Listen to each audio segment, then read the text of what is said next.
Hi, this is Bhat. Welcome to another Cyber Talk. When I saw a friend of mine crunching sensitive financial data from home, it took me back to the times when we were not even allowed to carry camera phones into offshore development centers. Organizations that were averse to work from home culture were forced to go 100% remote during the pandemic, if you recall.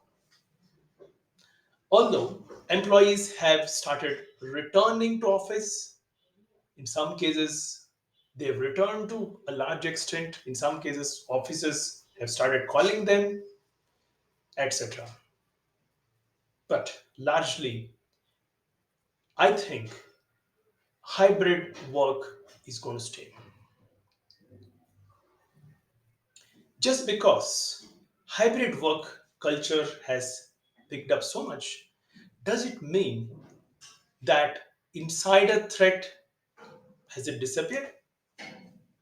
As per 2019 IBM survey, 31.5% of cybersecurity occurrences were from malicious insiders. 23.5% were from non malicious insiders. A professional hacker might have all the tools and technical knowledge to harm your IT system externally. However, a bad intentioned insider, that is, someone who has got access to your IT system, is even more harmful. Insider threat is quite a serious security risk to be mitigated with well crafted security controls. Examples of insider threats could be a disgruntled employee, contractor, or ex employee who still has access to your IT system due to various loopholes.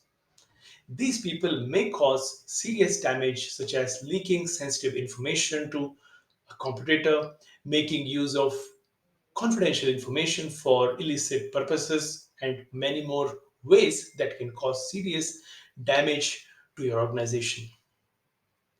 Even inadvertent acts as well cause serious damage to the organization. Thus, organizations need to take insider threat quite seriously. In a hybrid work model, employees and contractors work from both office and remote locations. Office setup is a controlled environment with required monitoring enabled.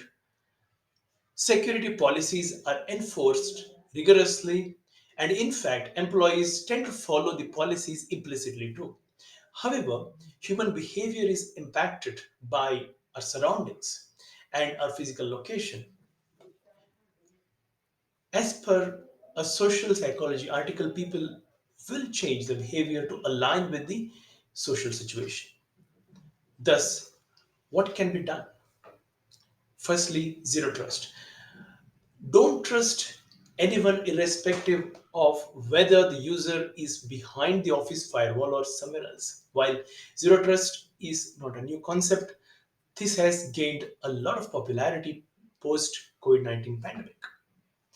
The remote working model during COVID as well as hybrid work model post pandemic have positively influenced the rise of zero trust. Secondly, centralized identity access management. It is important to get a grip of privileged and non privileged access across the enterprise. It needs to cover all critical IT and infrastructure platforms. As per IBM research, 48% of organizations considered lack of visibility into their own infrastructure as their top gap in security. 35% felt that they could not detect misuse by company insiders. Centralized identity access management provides visibility into who has access to what across the enterprise. It becomes even more prominent in hybrid working model.